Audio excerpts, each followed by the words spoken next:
Welcome back to your most efficient market update. Today we are covering Viera West for November 2025. Let's get into it.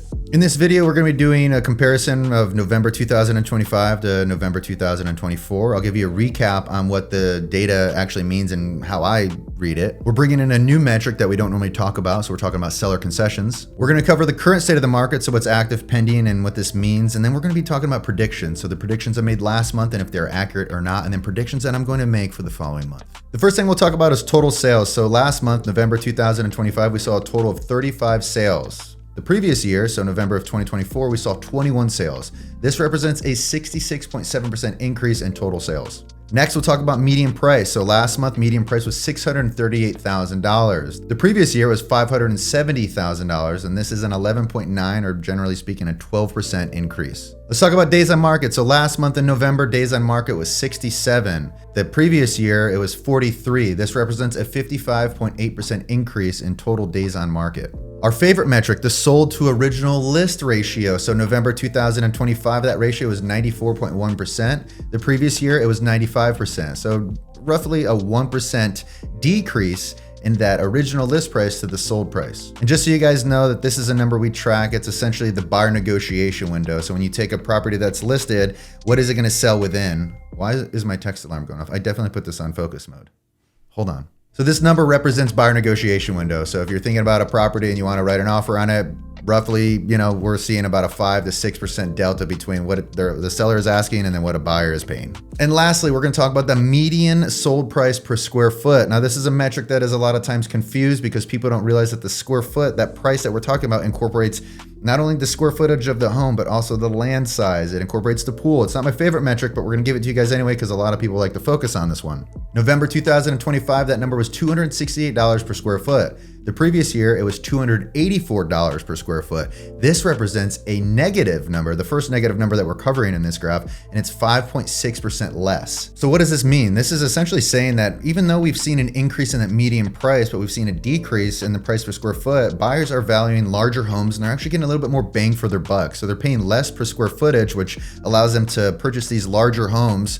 And that price is going to scale up because larger homes are going to sell for more than smaller homes, but the price per square foot is less. So a little bit more bang for your buck in this market. And a trend that has continued for the Viera West market update is we are still seeing more sales in that southern sector. So if you take Pineda and go south, so all the Cove communities, so that's Tresona Cove, East and West Sierra, and Sendero Cove, we've seen more saturation in there than really any other part of Viera West. And this is primarily due to the age of these homes. So the majority of these homes were built somewhere between 2017 and 2020.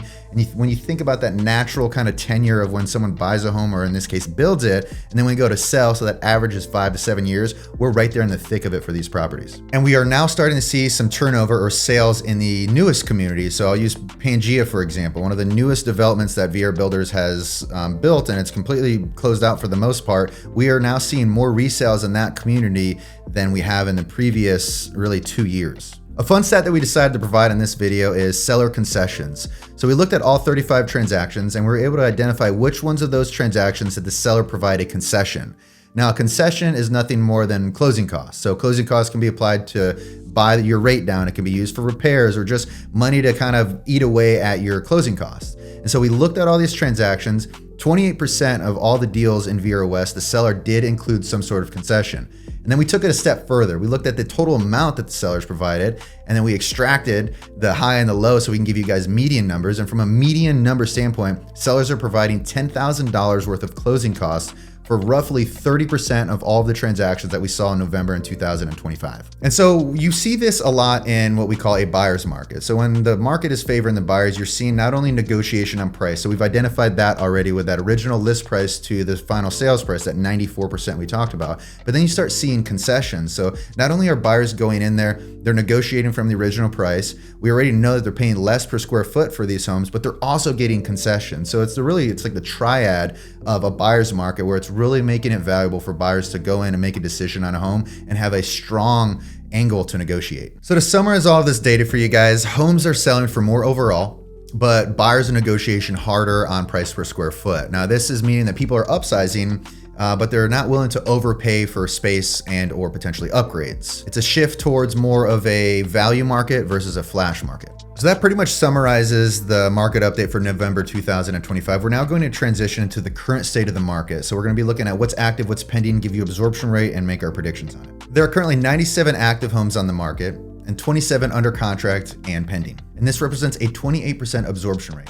Without getting too detailed about absorption rate, this is a really good number to understand the balance of a market. So when you see 30%, that generally represents a balanced market. Anything above that, so 40 or 50%, it's going to swing towards the seller's market. Anything less than 30 is going to represent a buyer's market. Now, personally, even though the numbers are saying it's 28%, so we're pretty much balanced, I still personally believe that it is way more swinging towards the buyer side of the market. We're seeing much more negotiation. We're seeing a lot more concessions than we have in the last 5 years. And we're seeing buyers have a lot of options. So they're able to make choices and they're able to negotiate extremely great. Now, if you guys recall last month, so for October's market update, we did make a prediction. And that prediction was that November, so last month, would outperform October, which is generally speaking an anomaly. Normally, October will always outperform November. We look back at the last 10 years of data and we only saw that happen really once. Even if 80% of these homes close, it would still, so then the month of November would outperform October.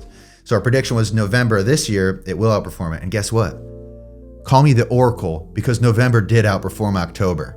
Now I have a lot of data that I can use to look at this and it was quite easy, but I still like making predictions and being accurate on it. All right, so now let's get into predictions. So I looked at the sales for last December and there was a total of 31 sales.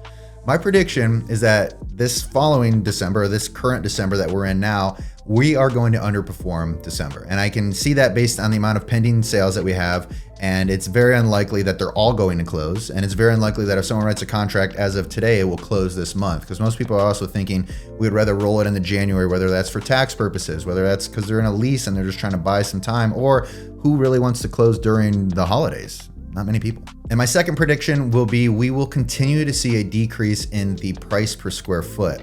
I don't think it's going to be anything largely. We're currently at a negative 5.6% when we're looking at November of this year versus November of the following year, or the previous year.